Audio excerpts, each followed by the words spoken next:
এই হাদিসটা আপনার মাকে বলবেন, আপনার বোনকে বলবেন, আপনার মেয়েকে বলবেন, আপনার স্ত্রীকে বলবেন। এই হাদিসটা যদি কারো হৃদয়ের মধ্যে গেঁথে যেতে পারে, তার দ্বারা অন্যায় করা সম্ভব না। একটু এই কথাটা না বললে জাস্টিস হবে না। রাসূল সাল্লাল্লাহু আলাইহি ওয়াসাল্লাম মেরাজে গিয়েছিলেন, আপনারা জানেন। তিনি মেরাজের রাতে অনেক অলৌকিক জিনিস দেখেছেন, নবীদের সাথে সাক্ষাৎ করেছেন, ইভেন আল্লাহর সাথে কথা বলেছেন, আল্লাহর নূর দেখেছেন।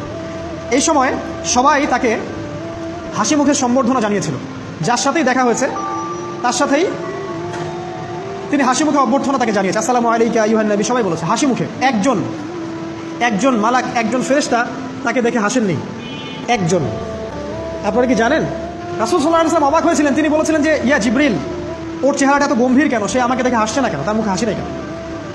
জিবরিল আমিন বলেছেন যে না মালিক, তার নাম মালিক, সূরা যুখরুফের মধ্যে আছে, তার নাম মালিক। যেদিন থেকে আল্লাহ জাহান্নাম সৃষ্টি করেছেন সেদিন থেকে তাকে জাহান্নামের দায়িত্ব দিয়েছেন, অর্থাৎ জাহান্নামের হেড অফ ডিপার্টমেন্ট, ইনচার্জ। সেদিন থেকে তার মুখের হাসি উঠে গেছে। আমরা দোয়া করি আমরা যেন তার সাক্ষাৎ না পাই।